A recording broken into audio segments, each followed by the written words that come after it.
Assalamualaikum warahmatullahi wabarakatuh. Puji dan syukur kita panjatkan kehadirat Allah Subhanahu wa Ta'ala atas karunia-Nya sehingga kita dapat hadir di tempat ini dalam keadaan sehat.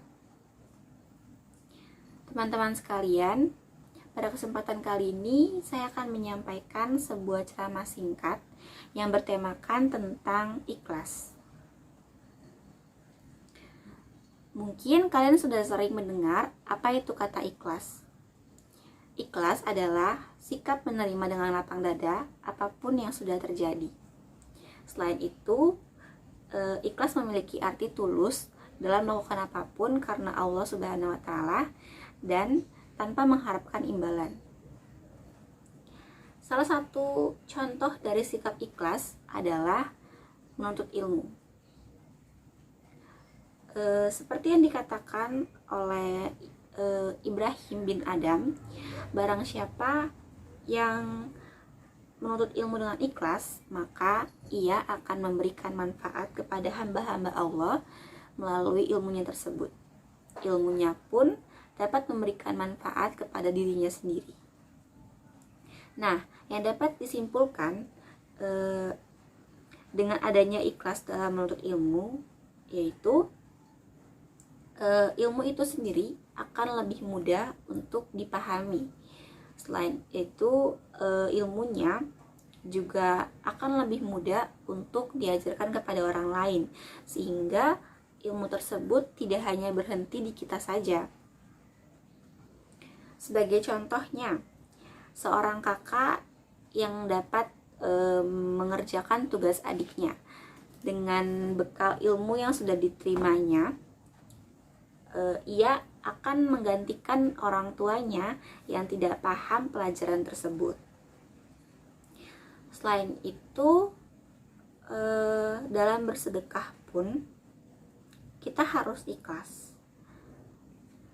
Contoh lainnya nih, ketika ada dua orang yang bersedekah, orang pertama dia bersedekah uang 100.000 rupiah dengan niat untuk pamer, tapi sedangkan orang yang kedua dia bersedekah dengan uang 2.000 rupiah, tapi dengan niat bahwa dia ingin mendapatkan kebaikan karena sudah bersedekah itu.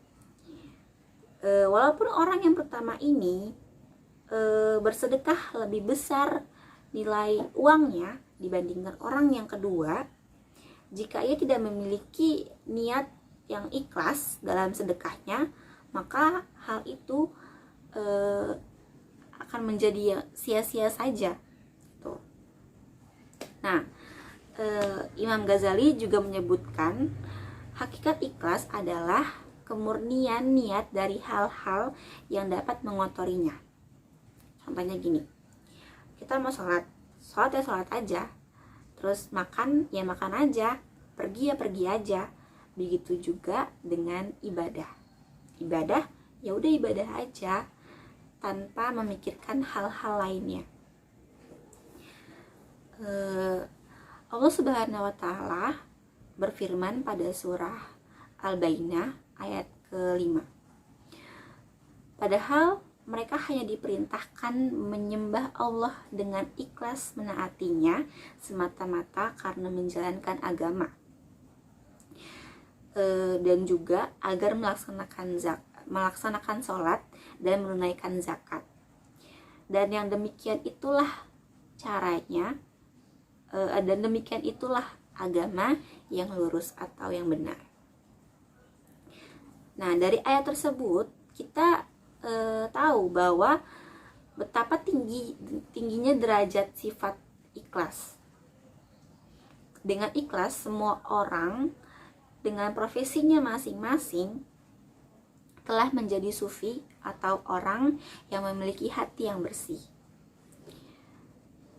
Imam Al-Ghazali mengatakan, semua manusia akan rusak kecuali manusia yang berilmu. Semua manusia berilmu akan rusak kecuali yang mengamalkan ilmunya. Semua manusia berilmu yang mengamalkan ilmunya akan rusak, kecuali yang ikhlas.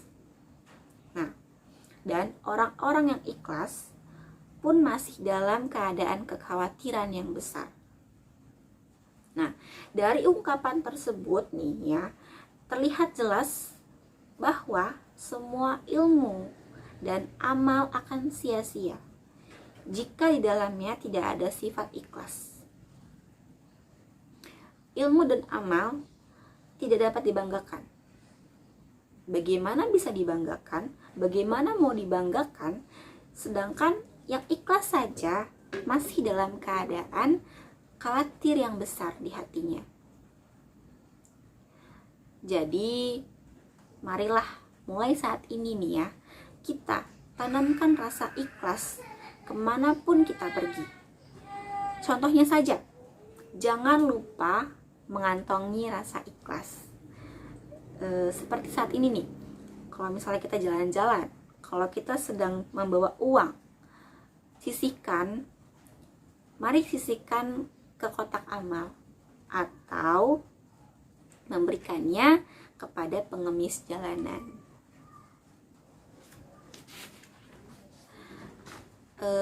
Selalu ikhlas setiap saat memanglah tidak mudah. Tapi jika kita sudah terbiasa, nantinya kita sendiri nih yang akan merasakan betapa hebatnya manfaat dari keikhlasan. Sehingga semoga setelah ini kita dapat lebih semangat lagi dan ikhlas dalam melakukan setiap kegiatan sehari-hari. Sekian ceramah dari saya. Mohon maaf bila ada kesalahan kata selama penyampaian. Kurang lebihnya juga mohon maaf. Terima kasih. Wassalamualaikum warahmatullahi wabarakatuh.